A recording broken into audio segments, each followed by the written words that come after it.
പുണൂലിട്ട് സ്വർണം കട്ട അടുത്ത കള്ളനെ കയ്യോടെ പിടിച്ചിട്ടുണ്ട്.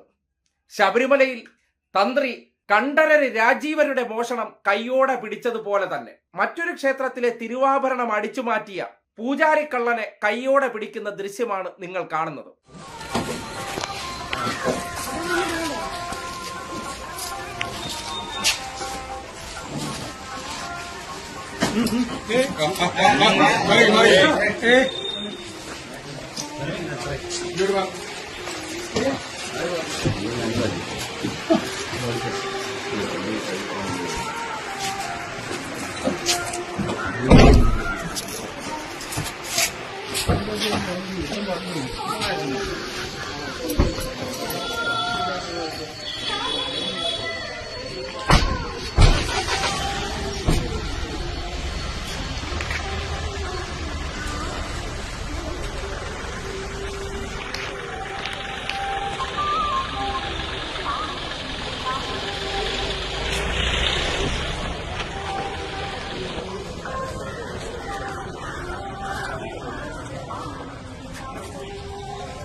മുഴുവനാണ് ഇവിടുന്ന് പോകുന്നതാണ്. എന്തൊക്കെ സാധനം ഉത്തരവാദിത്തം ഏൽപ്പിച്ചിട്ടുണ്ട് അതിന് മുഴുവൻ രേഖകൾ എഴുതി ഉത്തരവാദിത്തോടെ ഏൽപ്പിച്ചതിന് ശേഷം വീടുകളിൽ ഒറ്റ ഇതിനുള്ള പഴയ ഉത്തരവാദിത്തം മുഴുവൻ ആൾക്കാരുണ്ട്. അതിൽ കുറഞ്ഞുള്ള ഭരണവും കാര്യങ്ങളും എന്തെങ്കിലും അമ്പത് നടത്തിയില്ല. അതെ, അത്രേ ഉള്ളൂ. അല്ലെങ്കിൽ കോടതി സമീപിക്കില്ല. ഇതൊരു ശരിയായ കാര്യമല്ല. ശരിയല്ല, ഇതൊരു ശരിയായ കാര്യമല്ലോ. അമ്മയുടെ മുതലടിച്ചു മാറ്റുക എന്ന് പറഞ്ഞാൽ പിന്നെ അതിനെപ്പറ്റി അതിനപ്പുറം എന്തെങ്കിലും എന്ന് പറഞ്ഞിട്ട് പറയുന്ന കാര്യമില്ലല്ലോ. 1 by 1 ആയിട്ട് സാർ വിട്ടാൽ ഒന്നിച്ച് വിടണ്ട. 1 by 1 ആയിട്ട് വിട്ടാൽ കോടതി അന്നേരം പറഞ്ഞു എല്ലാരും ഇപ്പൊ വിടണ്ട കാര്യം. അതിനെതിരെ തീരുമാനം വരുമല്ലോ. ഈ സാഹചര്യം പേപ്പറിന് തീരുമാനം വരുമല്ലോ. ഇതൊക്കെ ഞാൻ അപ്പോഴേ പറഞ്ഞു. ഞാൻ നിങ്ങൾ വിചാരിക്കുന്ന പോലെ ഇവിടെ ഇതിന് നിൽക്കുകയല്ല. ഞാൻ അപ്പൊ തന്നെ സബ്ജക്റ്റിയെ വിളിച്ചിട്ടാണ് കാര്യങ്ങൾ. നമ്മൾ ഓൾറെഡി കോടതിയിൽ കൊടുത്തു കഴിഞ്ഞാൽ അവർ കോടതി ഉത്തരവാദിത്തം ചെയ്യാൻ പറ്റുമല്ലോ. ഇന്നലെ നിങ്ങളുടെ വക്കീല് തന്നെ NSSന്റെ വക്കീൽ അവിടെ പറഞ്ഞു, മനസ്സിലായോ, മറ്റുള്ളവരും ഉണ്ടെന്ന്. അപ്പൊ ആ കാര്യങ്ങൾ സോൾവ് ചെയ്തതായിട്ട് അവിടെ പറഞ്ഞതുകൊണ്ട് കോടതി പറഞ്ഞു. പിന്നെ കാര്യം എന്ന് വെച്ചാൽ അവർക്കെതിരെ പറഞ്ഞേക്കുന്ന അലിഗേഷൻസ് ഞാൻ ഡയറക്ഷൻ കൊടുത്തതിന് ശേഷം ആ രീതിയിൽ അവർ പോകുന്നുണ്ട്. പിന്നെ പട്ടി കയറുന്നതെന്ന് പറഞ്ഞാൽ ഗേറ്റ് വെക്കാതെ പട്ടി കയറുന്നതെന്ന് പറഞ്ഞാൽ പറ്റുമോ? പട്ടി കയറും. അപ്പം അത് നമ്മൾ ഗേറ്റ് വെക്കാനുള്ള നമ്മൾ ചെയ്യും. പിന്നെ ഇതുപോലെ എന്തെങ്കിലും പ്രശ്നങ്ങൾ വന്നാൽ നിങ്ങൾക്ക് കോടതിയെ സമീപിക്കാം. ഞാൻ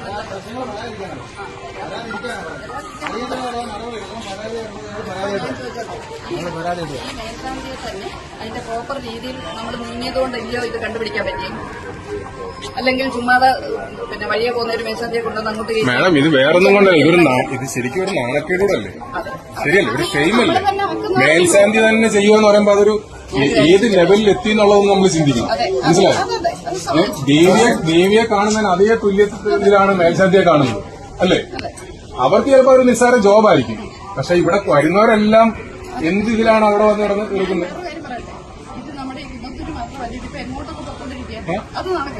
ആണ് അത് തന്നെ അല്ലെ പറയാൻ.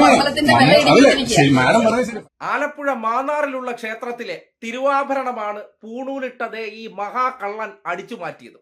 നമ്മുടെ നാട്ടിലൊരു വിശ്വാസവും വിചാരവും ഉണ്ടല്ലോ, പൂണൂലിട്ടവന്മാർ എന്തോ മഹത് വ്യക്തികളാണ്, ആദരിക്കേണ്ടവരാണ് ഇവരെന്ന് പറഞ്ഞാൽ സത്യത്തിന്റെ പ്രതിഫലനമാണ്, അല്ലെങ്കിൽ സത്യത്തിന്റെ പര്യായമാണെന്നൊക്കെയാണ് നമ്മളെ പറഞ്ഞ് വിശ്വസിപ്പിച്ചിരിക്കുന്നത്. എന്നാൽ റിയാലിറ്റിയിൽ എന്താണ്? കുട്ടമ്പേരൂർ ശ്രീ ദുർഗാദേവി ക്ഷേത്രത്തിൽ കവർച്ച നടത്തിയ മേൽശാന്തിയെയാണ് പോലീസ് കൈയോടെ പിടിച്ചു കൊണ്ടുപോകുന്നത്.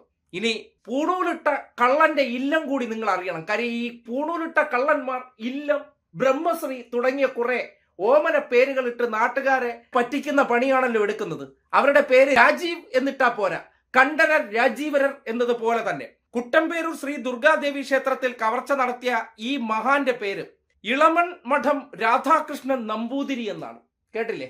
ഇളമൺ മഠം രാധാകൃഷ്ണൻ നമ്പൂതിരി ദുർഗാദേവിയുടെ തിരുവാഭരണം അടിച്ചോണ്ട് പോയി. ഇതിൽ നിന്ന് വിശ്വാസികളായിട്ടുള്ള മനുഷ്യരോട് പറയാനുള്ള ഒരൊറ്റ കാര്യം, അല്ലെങ്കിൽ ചോദിക്കാനുള്ള ചോദ്യം, ആ വിഗ്രഹത്തെ ഈ പറയുന്ന രാധാകൃഷ്ണൻ നമ്പൂതിരിക്ക് ഭയമുണ്ടായിരുന്നെങ്കിൽ, വിശ്വാസമുണ്ടായിരുന്നെങ്കിൽ ആ സ്വർണം തൊടുമായിരുന്നു? ഭക്തരായിട്ടുള്ള നിങ്ങൾ ആരെങ്കിലും ദൈവത്തിന്റെ ആ സ്വർണം നിങ്ങളുടെ കൈവാക്കിന് കിട്ടിയാൽ പോലും എടുക്കാൻ ഭയപ്പെടുത്തല്ലേ? അപ്പോ എന്താണ് മനസ്സിലാക്കേണ്ടത്? ഈ പൂണൂലിട്ടവന്മാർക്കൊന്നും ഈ വിഗ്രഹത്തിൽ വിശ്വാസമില്ല. അതല്ലേ അങ്ങ് അയോധ്യയിലെ രാമക്ഷേത്രത്തിലെ രാമന്റെ സ്വർണവും അവിടത്തെ കാണിക്ക മുഴുവൻ അടിച്ചുകൊണ്ട് പോയവർ ആ വിഗ്രഹത്തെ ഭയപ്പെടുന്നുണ്ടെങ്കിൽ അത് ചെയ്യുമായിരുന്നു. അപ്പോ വിഗ്രഹത്തിൽ ശക്തിയുണ്ട്, വിശ്വാസമുണ്ട് എന്നൊക്കെ ആരാണ് വിശ്വസിക്കേണ്ടത്? അടിമകളായിട്ടുള്ള ഭക്തർ. അത് വച്ച് കച്ചവടം നടത്തിക്കൊണ്ടിരിക്കുന്ന ഈ പൂണൂലിട്ടവന്മാർക്ക് ഇത് വെറും നിങ്ങളുടെ പോക്കറ്റിലിരിക്കുന്ന പൈസ അടിച്ചു മാറ്റാനുള്ള ഒരു കച്ചവട ഉൽപ്പന്നം മാത്രമാണെന്ന് വീണ്ടും തെളിയിക്കപ്പെടുകയാണ്. ശബരിമലയിലെ തന്ത്രി ആ സ്വർണമെടുത്ത് എന്തുകൊണ്ടാണ് അദ്ദേഹം തന്നെ അവിടെ കൊണ്ടുവന്ന ഉണ്ണികൃഷ്ണൻ പോറ്റി എന്ന പൂണൂലിട്ടവന്റെ കയ്യിൽ അത് ഉരുക്കാൻ കൊടുത്തു വിട്ടതെന്ന് പറഞ്ഞാൽ, ഇവർക്ക് അയ്യപ്പന്റെ ചുറ്റാകെ ഇരിക്കുന്ന സ്വർണങ്ങളെല്ലാം അടിച്ചു മാറ്റി വിറ്റ് സ്വന്തം കുടുംബത്തിൽ കൊണ്ടുപോകാനുള്ളതാണ്. ആ വിഗ്രഹം, അതായത് അയ്യപ്പന്റെ വിഗ്രഹമായിക്കോട്ടെ, ഇപ്പോൾ ഈ ശ്രീദുർഗ വിഗ്രഹമായിക്കോട്ടെ, ഈ വിഗ്രഹങ്ങളെയൊന്നും ഇവർക്ക് ഭയമില്ല. ഇവർ സ്വമേധയാ ഞങ്ങൾ പൂണൂലിട്ടുകൊണ്ട് പിതൃസ്ഥാനീയനാണ്, ഞങ്ങളാണ് ഇതിന്റെ പിതാവ് എന്നൊക്കെ അവകാശപ്പെടുന്നത്. അതിനെ വിറ്റ് കാശടിക്കുക, ആ വിഗ്രഹത്തിന്റെ വരുമാനങ്ങൾ നമ്മുടെ കീശയിലിട്ട് കുടുംബത്തിൽ കൊണ്ടുപോവുക, അത് കൊണ്ടുപോകാൻ പറ്റാത്തത് അടിച്ചോണ്ട് പോവുക. ഇതാണ് ഈ തന്ത്രിക്കള്ളന്മാർ, പൂജാരിക്കള്ളന്മാരുടെ പ്രധാന മനോഭാവം. അത് നാട്ടുകാർക്ക് തിരിച്ചറിയാനുള്ള ഒരു ഉദാഹരണം കൂടിയാണ് ഈ ദൃശ്യം.